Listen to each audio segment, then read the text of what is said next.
अगर वो मर चुकी है तो वो हमारे साथ ये सब कैसे कर रही है? मैं नहीं जानती, पर मुझे लगता है डायना इस दुनिया में सिर्फ मॉम के जरिए जुड़ी हुई है।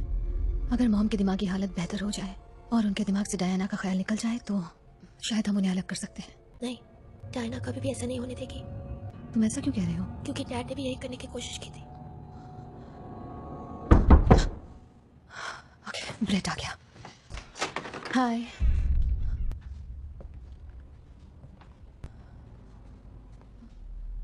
Bread,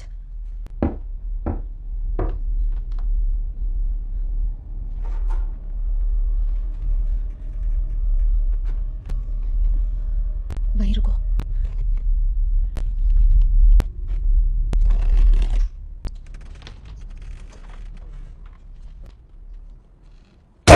Rebecca!